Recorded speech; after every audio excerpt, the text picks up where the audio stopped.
di wax ni ñu ngi leen di gërëm yéen ñëpp ñi fi teew di gërëm sama dëkkandoo yi nga xamante ne ñëw nañu def déplacement bi tey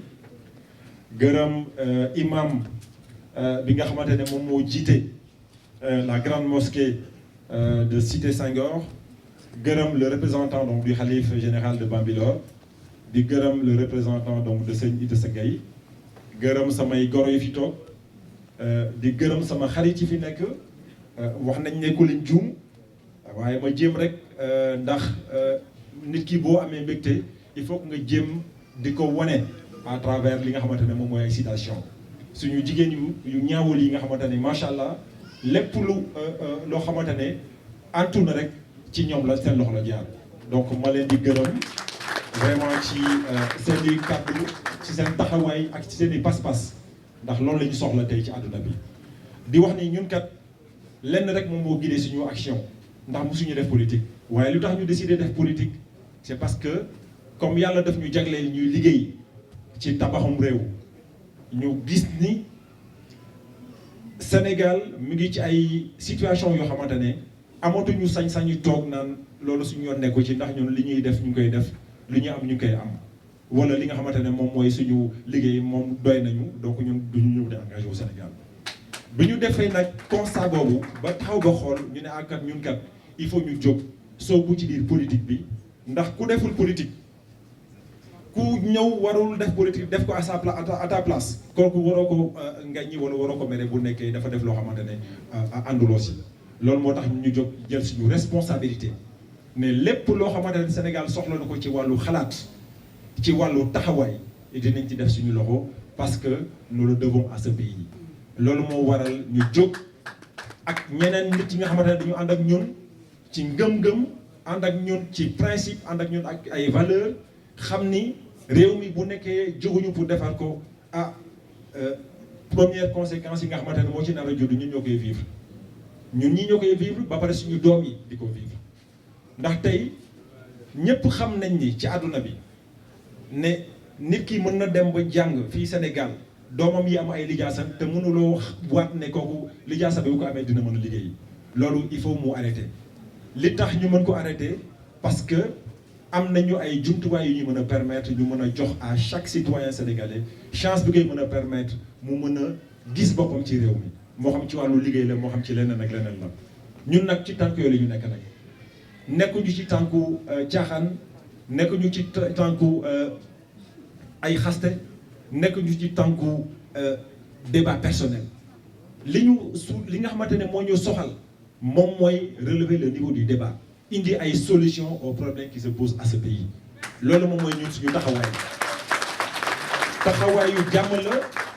taxawaayu jàmm la taxawaayu indi ay saafara la may préciser ci jiiri saabalkat yi fi nekk ne ñun opposition la ñu nekk nous sommes un parti politique que nous venons de constituer qui se positionne dans l'opposition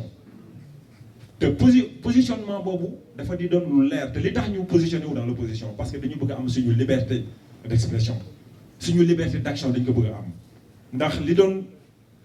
yomb pour ñun moom mooy ñëw rek ñu bootu ci ginnaaw kenn ne nañu dem mais dañoo jël choix bi gën a jafe moom mooy nga demal sa bopp parce que dañu gëm ni principe ak valeur yi war a tax réew mi mën a dem de l'avant loolu ñun ñoo ko war a mën a incarner ñun suñu bopp tey bu yàlla defee incha allah ñu mën a dem ba incarner le projet politique que nous souhaitons proposer aux Sénégalais en 2024 su boobaa nit yi nañ xam ni liggéeykat yi ñëw nañu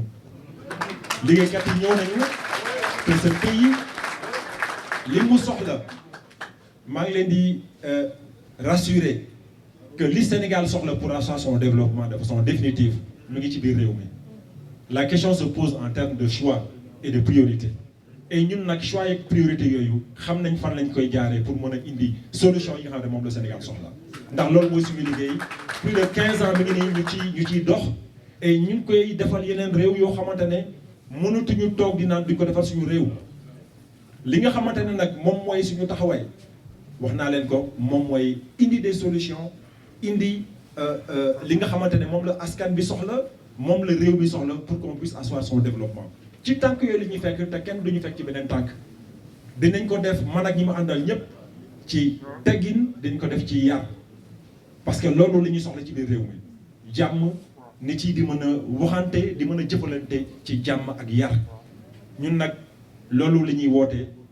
kenn duñu fekk ñuy woote nit ci xuloo wala ci saaga wala ci xaste fu ñu mën di woo ci suñu liggéey li ñuy jël comme condition la seule condition bi nga xamante ne nañ ko nangu ci nit moom mooy principe ak valeur dès l'instant que am na ko rek ubbil nañ ko suñu loxo ne ko bismillah ñëwal ñu liggéey ma leen di wax tamit ne leen ñun doxaleen bi nga xam mooy suñu doxaleen amul président mooy décider ñenn ñi topp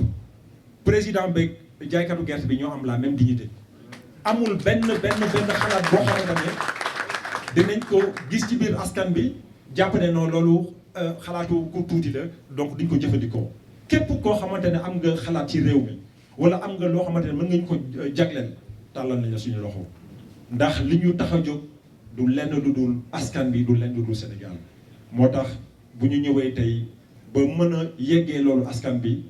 ah dañ ciy sant yàlla bu baax a baax a baax di gërëm sama wajur bu jigéen bi fi nekk di sàkku ci moom ñaan ndax liggéey bi nga xamante ne moom la ñu sumb nii xam nañu du liggéey bu yomb di ñaan kilifa diine yi ñu jàppale ñu ci ñaan di ñaan Sénégalais yi ñu jàppale ñu ci liggéey bi nga xamante ne moom la ñu dugg parce que ñoom rek ñoo tax ñu dugg ci liggéey bi ndax bu nekkoon suñu bopp la kon xam naa ne duñ fi sax taxaw di wax waaye dañu jàpp ne nit ki bis boo demee ba taseeg sa borom ah man bugguma di lay ak suñu borom ne ko ah bi réew mi di yàqu wala bi ma gisee am na yenn situation yoo xamante ne taxawul lan laa def xaw ma lu ma def bëgg naa taxaw ne suñu borom lii moo nekkoon sama taxawaay te jéem nañu te gëm naa ne loolu ñuy jéem ak dëgg di ko jéem ak pas-pas yàlla dañ ci defal sutura te bu ñu defalee sutura ci loolu lépp loo xamante ne moom la askan bi soxla dina ci gis boppam parce que loolu moo ñu tax a jóg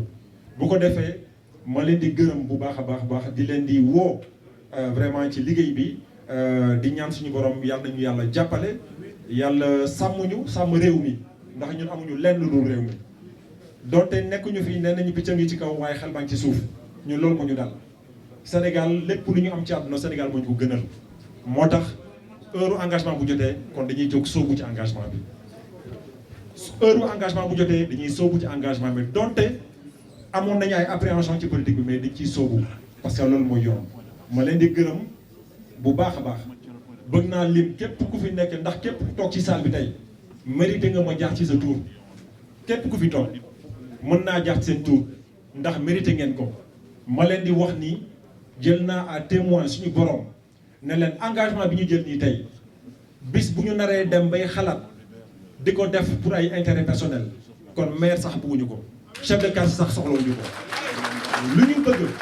mooy lépp lu ñuy mën a def toutes les actions que nous allons mener dans le cadre de nos réflexions dans le cadre de l'action publique lenn du ko tax a jóg lu dul askanu Sénégal nous en prenons l'engagement et nous en faisons la promesse ñu ngi leen di gërëm bu baax ci seen teewaay di leen di remercier vraiment du fond du cœur di wax alhamdulilah rabbil alamin merci beaucoup